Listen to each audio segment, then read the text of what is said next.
Ukraine grain deal off, then back on. Russia has pulled out of and then rejoined a UN-backed agreement to allow exports of grains and other foodstuffs from Ukraine through the Black Sea.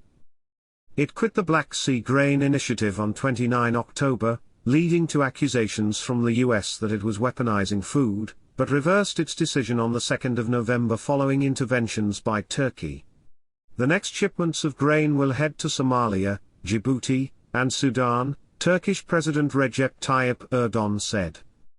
The deal was first agreed in July and has facilitated nearly 10 million tons of shipments, the UN says. It ended a 5-month Russian blockade of Ukrainian ports that sparked a surge in food prices.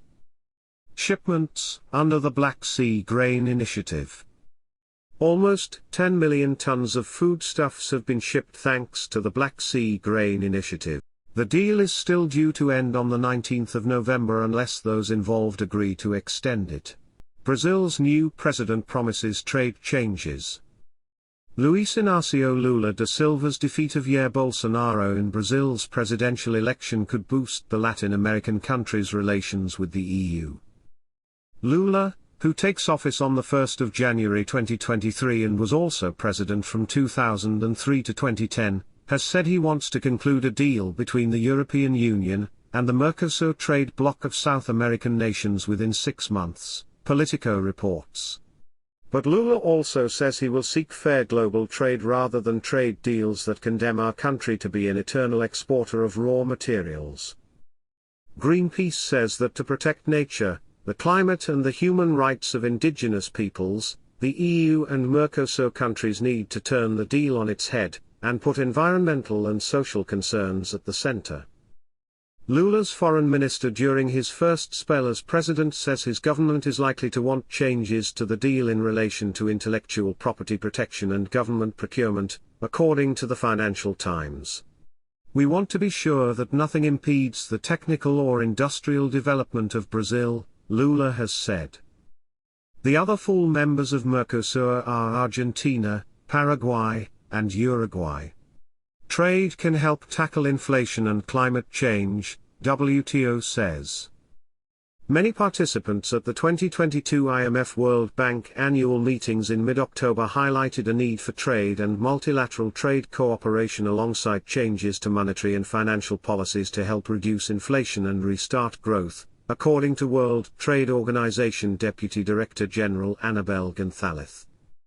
Trade remains critical in helping countries not just make money to pay for imports and service debt, but adapt in the case of external shocks, WTO Director General Dr. Ngozi Okonjo-Iweala said at the meetings. She explained the need for open supply chains and innovation to lower prices, and said that digital trade, including digitally enabled services, already boosted by the pandemic, can be an important driver of growth. Exports of digitally deliverable services rose dramatically during the early stages of the pandemic. Delegates also discussed how trade can help countries tackle climate change, saying that trade cooperation can support the spread and uptake of climate-friendly technologies. Cross-border flows of capital, technology and information will be a key part of this. The WTO also released its latest World Trade Report at 27 Colombian pesos, highlighting how trade must be a cornerstone of climate action.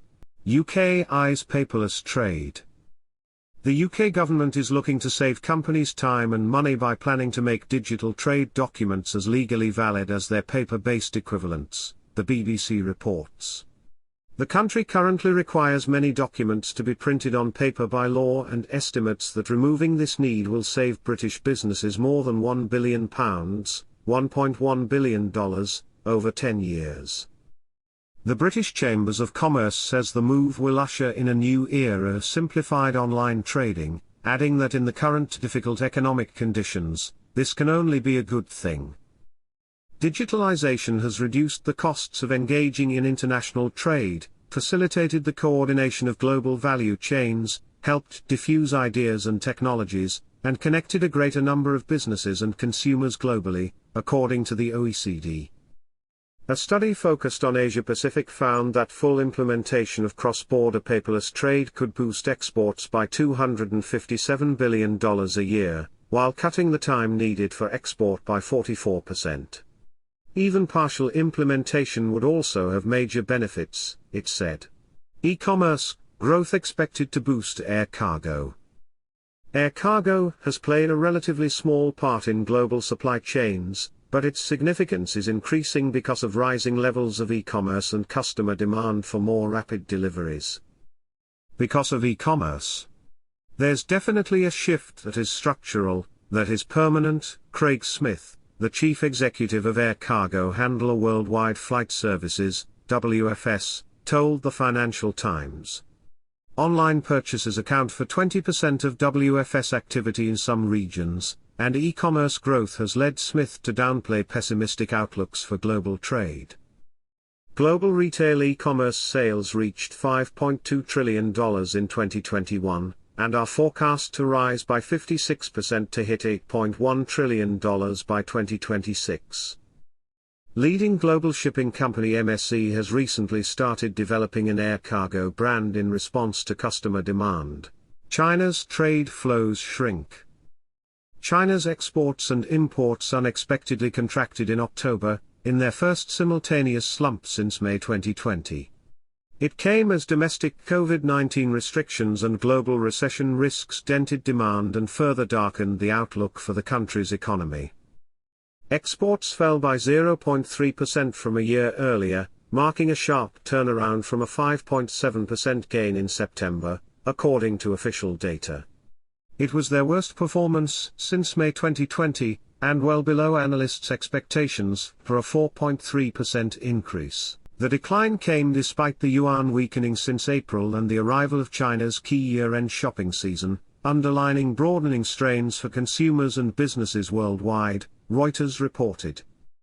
We think exports will fall further over the coming quarters, said Zuchun Huang, an economist at London-based independent research company Capital Economics. Aggressive financial tightening, and the drag on real incomes from high inflation will push the global economy into a recession next year.